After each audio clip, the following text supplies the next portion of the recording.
الحمد لله رب العالمين والصلاة والسلام على سيد المرسلين اما بعد فاعوذ بالله من الشیطان الرجیم بسم اللہ الرحمن الرحیم. پڑھیے الصلاة والسلام علیک یا رسول اللہ وعلى آلک واصحابک یا حبیب اللہ.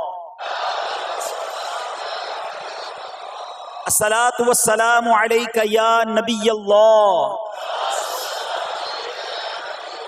وعلى آلک واصحابک یا نور اللہ. فرمان آخری نبی رسول ہاشمی صلی اللہ تعالی علیہ وسلم، جسے کوئی اہم حاجت درپیش ہو وہ مجھ پر کثرت سے درود شریف پڑھے، کیونکہ درود پاک دکھ، درد اور مصیبتوں کو دور کرتا اور رزق میں اضافہ کرتا ہے. تو جب بھی کوئی مشکل آئے، پریشانی آئے، تکلیف آئے، ٹینشن آ جائے، تو اس کا بار بار اظہار کرنے سے ٹینشن دور نہیں ہو جاتا. کوئی بھی مشکل آتی ہے بندہ سبھی کو بتاتا پھرے، بار بار ذکر کرتا رہے کہ یار بڑی مشکل میں ہوں، بڑی پریشانی میں ہوں.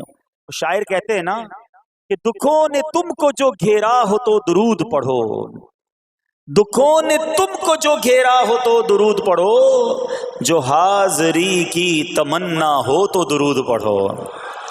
تو جب ٹینشن دور کرنے کا، مشکل دور کرنے کا، پریشانی دور کرنے کا وظیفہ مل گیا ہے، چابی مل گئی ہے، تو پھر فضول باتیں کرنے کی بجائے ہمیں درود پاک کی کثرت کرنی چاہیے. صلو علی الحبیب صلی اللہ تعالی علی محمد صلی اللہ علیہ وسلم. آج میں آپ کو اللہ کے ایک نبی کا واقعہ سنانا چاہتا ہوں. یہ واقعہ قرآن مجید میں بہت تفصیل کے ساتھ موجود ہے، اور یہ واقعہ ایسا ہے کہ میں ان نبی علیہ الصلوۃ والسلام کے عمل کا نام لوں تو نبی علیہ الصلوۃ والسلام کا نام آپ کے ذہن میں خود ہی آ جائے گا. یعنی انہوں نے وہ عمل ایسا کیا کہ اب ان کے نام کے ساتھ وہ عمل ایک خاص ٹیگ بن گیا ہے. اور اگر میں اب عمل بتاتا ہوں، نام آپ خود بتائیں گے. اور ان کا عمل تھا کہ ان کے اندر کمال صبر تھا. اب یہ صبر کرنے والے نبی کون ہیں؟ صبر ایوب علیہ السلام. مشہور ہے دنیا میں کہ ایوب علیہ السلام کا جو صبر ہے وہ ضرب المثل بن گیا، وہ ایگزامپل بن گیا. صبر تو بہت سارے لوگوں نے دنیا میں کیا، مصیبتیں تو بہت سارے اللہ والوں پر آئیں، مگر حضرت ایوب علیہ السلام کو اس قدر کمال کا صبر جو ان کا تھا، تو کیا واقعہ ہے. تو آج مشکلیں ہیں، پریشانیاں ہیں، ٹینشن ہیں. لوگ جب پریشان ہوتے ہیں تو صبر کا دامن تھامنے کی بجائے نارملی بے صبری، شکوے اور شکایات کی طرف جاتے ہیں. تو زندگی میں جب بھی کوئی معاملہ آئے نا، ہمیں اللہ کے کلام کی طرف رجوع کرنا چاہیے، اللہ والوں کی سیرت کی طرف رجوع کرنا چاہیے. اور رب کریم کے جو منتخب ترین بندے ہیں، دنیا کے افضل ترین جو افراد ہیں، وہ انبیاء کرام علیہ الصلوۃ والسلام ہیں. تو ہمیں جب بھی کوئی پرابلم آئے، جب بھی کوئی مسئلہ درپیش ہو، پہلے دیکھیں اللہ والوں نے اس موقع پر کیا کیا تھا، قرآن کیا کہتا ہے، حدیث کیا کہتی ہے، تو پھر زندگی میں چیزیں آسان ہو جاتی ہیں. تو حضرت ایوب علیہ الصلوۃ والسلام کی سیرت کے بارے میں جانتے ہیں کہ آپ حضرت اسحاق علیہ الصلوۃ والسلام کی اولاد میں سے ہیں، اور ان کی والدہ حضرت لوط علیہ الصلوۃ والسلام کے خاندان سے ہیں. اللہ تعالیٰ نے آپ کو ہر طرح کی نعمت سے نوازا تھا. آپ حسن و صورت والے بھی تھے، یعنی آپ کو اللہ پاک نے بہت خوبصورت بھی بنایا تھا، اور اللہ کریم نے مال بھی بہت دیا، اولاد میں بھی کثرت دی. یعنی ویل آف لائف تھی، خوبصورتی بھی ہے، مال بھی ہے، اولاد بھی ہے. اچھا، پھر ظاہر مال تھا تو گھر بھی تھے، جانور بھی تھے. اس زمانے میں جو ویلتھ ہوتی تھی، جو پیسہ ہوتا تھا، وہ جانوروں کی صورت میں ہوتا تھا. آج کل لوگ گاڑیاں رکھتے ہیں، سونا زیورات رکھتے ہیں، اس زمانے میں جانور ہوتے تھے. بلکہ اب بھی اگر پاکستان کے بھی آپ انٹیریئر کے ایریا میں چلے جائیں، گاؤں گوٹھ میں جائیں، تو لوگ اپنا مال و دولت سے جانور ہی خرید رہے ہوتے ہیں. ان کے نزدیک یہی ان کا جو ہے وہ جو بھی ان کا کاروبار ہوتا ہے اور مال ہوتا ہے. اب آپ پر امتحان آیا، آزمائش آئی. اور وہ آزمائش کیسے آئی کہ پہلے آپ کا مکان گرا، اور خاندان کے جتنے افراد تھے اور آپ کے بیٹے تھے، جتنے بھی آپ کے بیٹے تھے نا، وہ سب اس مکان کے تلے دب کر انتقال کر گئے۔ اللہ اکبر۔ آپ کو آ کر خبر دی جاتی گئی کہ حضور آپ کا مکان گر گیا ہے، آپ کے بچے دب گئے اور دب کر ان کا انتقال ہو گیا ہے۔ آپ فرماتے تھے میرا کیا ہے، جس کا تھا اس نے لے لیا، جب تک اس نے مجھے دے رکھا تھا وہ میرے پاس تھا، جب اس نے چاہا اس نے واپس لے لیا، اسی نے دیا تھا نا۔ تھوڑی دیر بعد خبر آئی کہ آپ کے جتنے جانور تھے، ہزارہا اونٹ تھے، بکریاں تھی، ریوڑ کے ریوڑ تھے، سارے جانور جو ہیں وہ مر گئے۔ کسی نے آ کر کہا کہ اب آپ کی جتنی دولت تھی، جتنے جانور تھے وہ بھی مر گئے۔ سبحان اللہ۔ آپ اللہ کا شکر بجا لاتے، کہتے یا اللہ جو رب کا تھا اس نے واپس لے لیا، اسی کا تھا، جتنی دیر چاہا میرے پاس رہا، واپس لے لیا اس نے۔ میں اپنے رب کی رضا پر راضی، میں اس امتحان پر راضی ہوں۔ اللہ اکبر۔ اب کیا ہوا کہ آپ کی تمام کھیتیاں اور جو باغات تھے، بہت بڑی زمینیں تھیں، بڑے بڑے کھیت تھے، وہ بھی سارے کے سارے برباد ہو گئے۔ کسی نے آ کر بتایا کہ حضور اب تو کھیت بھی گئے، اب باغات بھی گئے۔ آپ نے فرمایا کہ جس کا تھا اس نے لے لیا، میں اس کی رضا پر راضی ہوں۔ جب تک میرے پاس تھا وہ میرے پاس تھا، اب رب نے واپس لینا چاہا تو اس نے لے لیا۔ اب he was empty handed، یعنی اب کچھ بھی نہیں تھا، نہ بچے ہیں، نہ مال ہے، نہ جانور ہے، نہ مکان ہے۔ مگر حضرت ایوب علیہ السلام کی زبان پر پھر بھی شکر ہے، اب بھی شکر ہے، شکوہ نہیں ہے کہ اللہ میں تیری رضا پر راضی ہوں۔ لیکن ابھی امتحان ختم نہ ہوا تھا، اور اس امتحان کے پیچھے بعض مفسرین نے ایک اور قول بھی نقل کیا کہ شیطان نے حضرت ایوب علیہ السلام کو دیکھ کر اللہ کی بارگاہ میں کہا کہ اے مولا یہ تیرا بندہ اس لیے تیرا شکر گزار ہے کہ تو نے اسے بڑا نوازا ہے، بڑا مال دیا ہے، اولاد دی ہے، گھر دیا ہے۔ اب رب کریم نے حضرت ایوب پر امتحان بھیجا تاکہ پتہ چلے کہ میرے نیک بندے امتحان کے بعد بھی صبر کرتے ہیں۔ لیکن اب سب چلا گیا نا، تو شیطان نے کہا کہ ابھی جان تو باقی ہے نا، صحت تو باقی ہے۔ اللہ اکبر۔ مزید آزمائش آئی اور یہ ہوا کہ آپ کو بیمار کر دیا گیا، مبارک جسم پر بڑے بڑے آبلے پڑ گئے، پھوڑے جس کو کہتے وہ پڑ گئے۔ اس حال میں آپ کے سارے دوست بھی آپ کو چھوڑ کے چلے گئے۔ آج کل ویسے بھی حال ایسا ہی ہے جناب، جب تک پیسہ ہے، شہرت ہے، آپ کے پاس کوئی مال ہے تو آس پاس بہت سارے لوگ ہوتے ہیں، مگر جب یہ سب چیزیں چلی جائیں نا تو بعض اوقات ایسی کنڈیشن میں اپنے اور پرائیوں کی جانچ بھی ہو جاتی ہے کہ اب کون کھڑا ہے۔ دوستی مال کے لیے تھی، دوستی شہرت کے لیے تھی، دوستی منصب کے لیے تھی، یا کسی کی ذات سے واقعی خالص دوستی تھی؟ اب کیا ہوا، آپ کے سارے رشتہ دار، سارے دوست بھی دور چلے گئے، سوائے آپ کی فرما بردار زوجہ تھی جن کا نام تھا رحمت بن افراہیم، اور یہ حضرت یوسف علیہ السلام کی پوتی بھی تھی، اللہ کے نبی کی آل سے تھی، وہ آپ کی خدمت کرتی رہیں۔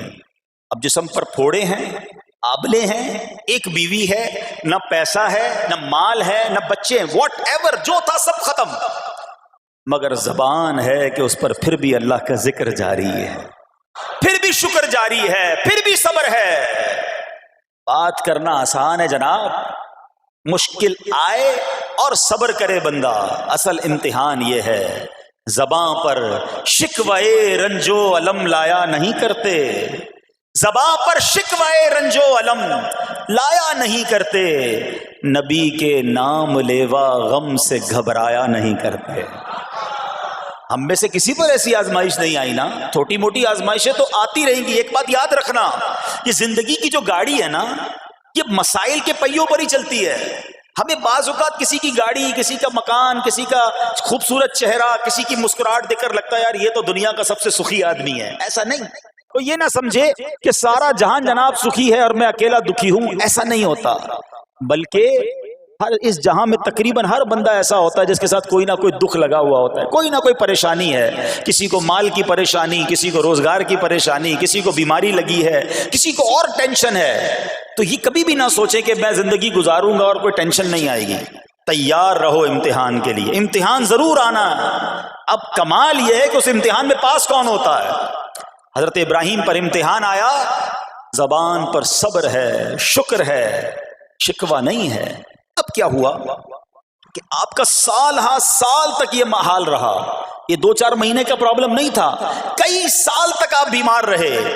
آپ کی زوجہ جو ہے وہ خدمت کرتی رہی۔ اچھا یہاں ایک غلط فہمی دور کر دوں کہ کچھ لوگ یہ کہتے ہیں، یہ کتابوں میں پتہ نہیں کچھ کتابوں میں لکھ دیا گیا کہ حضرت ایوب علیہ السلام کو معاذ اللہ کوڑ کی بیماری ہو گئی تھی۔